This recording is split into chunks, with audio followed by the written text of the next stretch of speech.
Olá meninas! Hoje eu vim trazer para vocês o tour pelo meu congelador. Vou mostrar tudinho para vocês como ele ficou. Tá cheinho de refeições prontas, práticas, muito nutritivas, gostosas, para poder facilitar aí o nosso período de pós-parto, né? Cheio de adaptações. A gente acha que a quantidade que tem ali vai até dar para um pouquinho mais de um mês. Mas, enfim, o tempo aqui, né, já vai ajudar muito. Vou mostrar tudinho pra vocês agora e dar algumas dicas também, né? É a nossa segunda experiência de gestação, então fizemos algumas coisas diferentes da outra vez e aí eu quero contar tudo pra vocês. Vamos lá então. Pessoal, então esse é o nosso refrigerador, ele é bem espaçoso e aí aqui desse lado ficou o nosso congelador.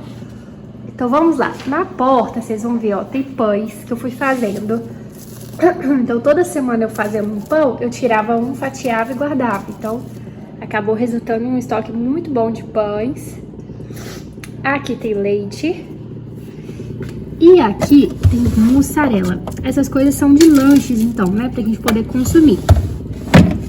Aqui vocês vão ver que ainda tem um espacinho. A gente vai colocar frutas vermelhas congeladas, que a gente sempre gosta de ter pra poder bater vitamina. Bacon e franguinho desfiado. Eu vou comprar ainda uns 2 kg de frango e pedir pra minha mãe desfiar, pra gente ter aí sempre à mão, né, pra comer num lanchinho, fazer um patê, enfim. Dá pra rechear uma crepioca, um cuscuz. Aí aqui ficaram as refeições em si, que eu já vou falar pra vocês qual foi o nosso cardápio dessa vez. Eu acabei de assistir o meu vídeo da gestação de Max e eu vi que a nossa alimentação mudou bastante. Aqui tem mais coisas, mas ainda tem espacinho aqui. Talvez o Matheus ainda faça hambúrguer.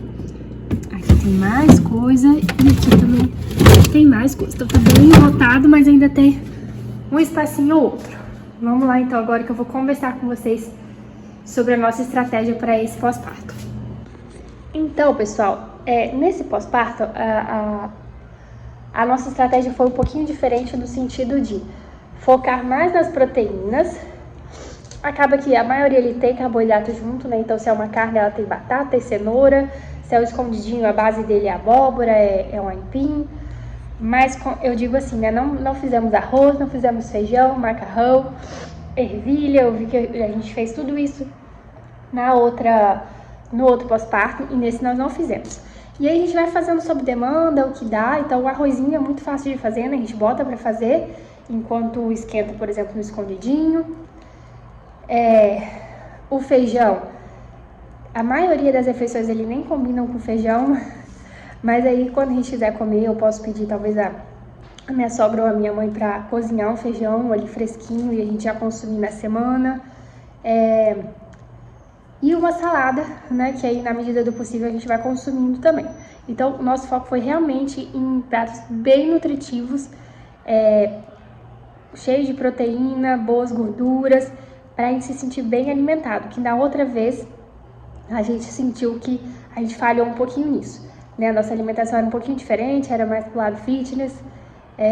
Eu vi que a gente até fez uns lanchinhos, meio assim, que eu mesma no vídeo falo que eu nem comia, era mais pro Matheus. Mas enfim, então agora a gente focou bastante em nutrição, o corpo da mulher, né, precisa de ficar fortalecido nesse período, assim como de toda a família, mas enfim. Então nós focamos o quê? O que nós fizemos? Escondidinho de carne seca, de camarão, de frango e de carne moída. E as bases, a gente foi variando, então tem abóbora, aipim. E aí, vamos lá. Da outra vez a gente comprou um micro-ondas só pra isso, porque aí a gente tirava, né, e esquentava tudo no micro-ondas. Acabou que depois o micro-ondas aqui em casa ficou em desuso.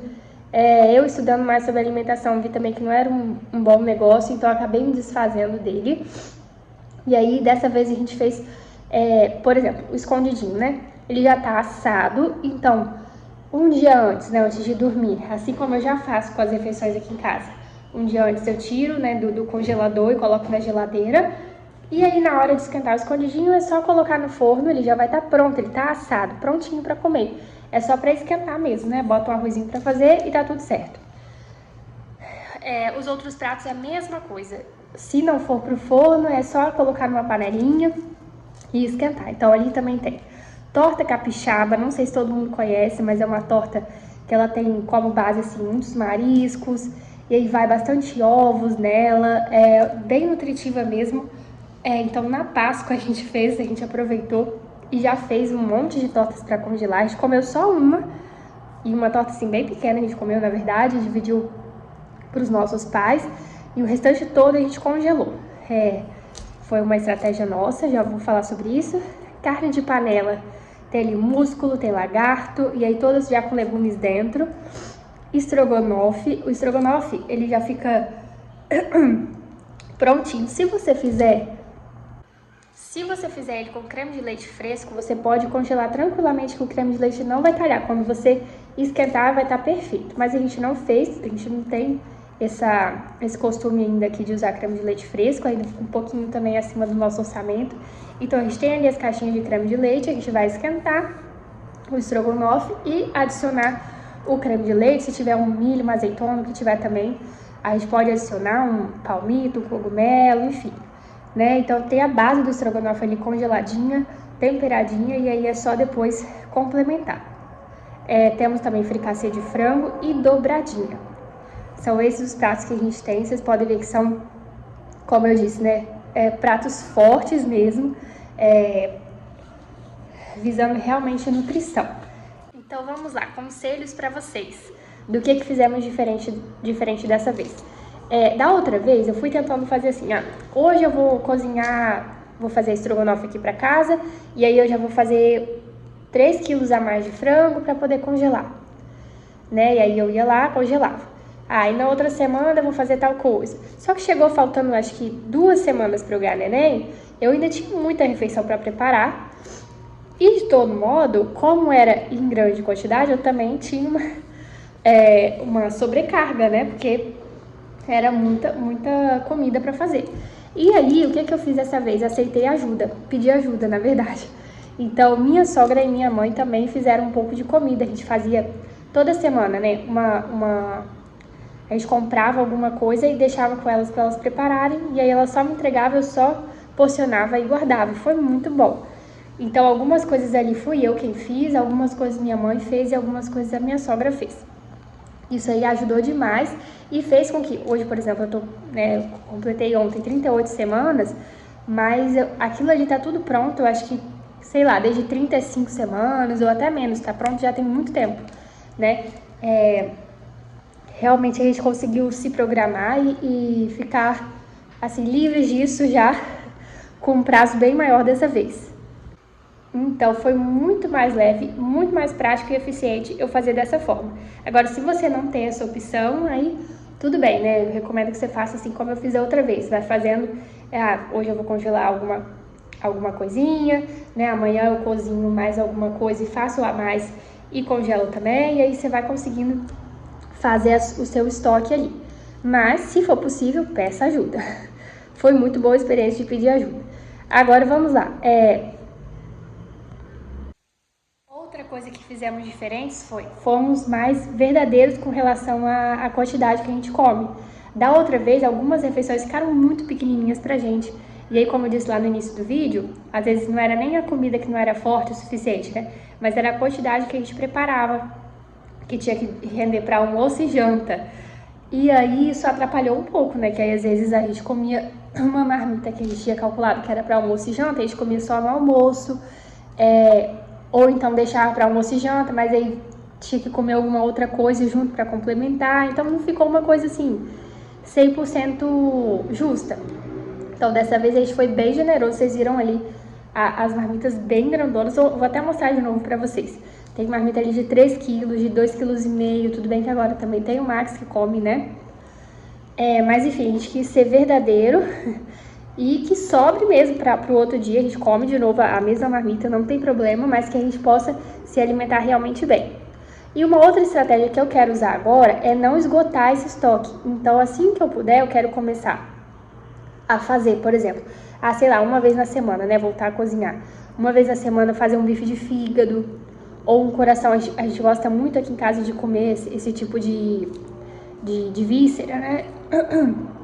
Esse tipo de comida. Então, por exemplo, fazer um coraçãozinho de galinha, um bife de fígado, coração de boi, para poder complementar, né? São coisas que eu acho que não fica muito bom da gente fazer e congelar para depois congelar, então tem que fazer fresquinho mesmo. Então, assim que eu puder, eu vou mesclar o uso das marmitas com também a comida fresca, né? Se necessário também, depois eu vou pedindo para minha mãe e minha sogra me ajudarem a repor essas marmitas até que eu volte a rotina, assim, né, por completo, né, de cozinhar. Então essa vai ser uma outra estratégia que eu quero usar, e aí eu tô passando pra vocês essa dica. E é isso, gente. Então, vou só dar mais uma passadinha ali pra mostrar pra vocês o tamanho das marmitas. Vocês vão ver que elas ficaram bem generosas. Ó, tá vendo, gente? Ó o tamanho. Vou botar minha mão aqui pra vocês verem. Elas estão bem generosas e ó, elas vão até... que não vai dar pra mostrar pra vocês. E se eu puxar, deixa eu ver. Não dá pra puxar aqui. Mas elas vão até lá no fundo, elas são muito grandonas.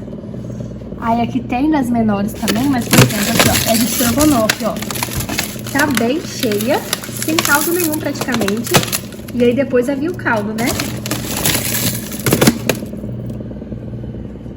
Então a gente realmente caprichou dessa vez com relação às quantidades. Então, gente, é isso. Eu espero muito que tenha ficado aí alguma dica pra vocês. Cardápio é algo muito pessoal, né? Então, eu sugiro sempre que vocês montem algo que realmente a família gosta, que vocês já tenham o costume de comer e que vai ficar bom depois de descongelado, né? Tem que sempre pensar nisso, que nem eu falei. A gente gosta muito, por exemplo, aqui de comer vísceras, então, coração, fígado, mas são coisas que eu não acho que fica muito bom assim, sabe? Depois de congelado. Então eu prefiro fazer fresquinho, né? Preferi não fazer para assim que eu puder voltar a consumir essas coisas fresquinhas mesmo, né? Então vocês têm que pensar muito nisso, né? O que realmente fica gostoso, o que realmente funciona, dá uma pesquisada se tiver alguma dúvida. Enfim, são muitas opções. Só o que a gente não pode deixar é de se organizar, né? Porque comida vai fazer toda a diferença, né? A gente já não dorme muito bem nos primeiros dias, então pelo menos a gente precisa comer bem, se alimentar bem. Tem a questão da amamentação também. E ver a nossa família bem nutrida também, né? Pelo menos, eu me importo muito com isso, então eu fico feliz de, mesmo num tempo assim, de que a gente sai um pouquinho da organização, né? Entra um pouquinho no caos, para uma reorganização da família, mesmo assim manter, né, as refeições à mesa, refeições saudáveis e nutritivas. Então é isso, pessoal. Até o próximo vídeo, aguardo vocês. Um beijo, fiquem com Deus.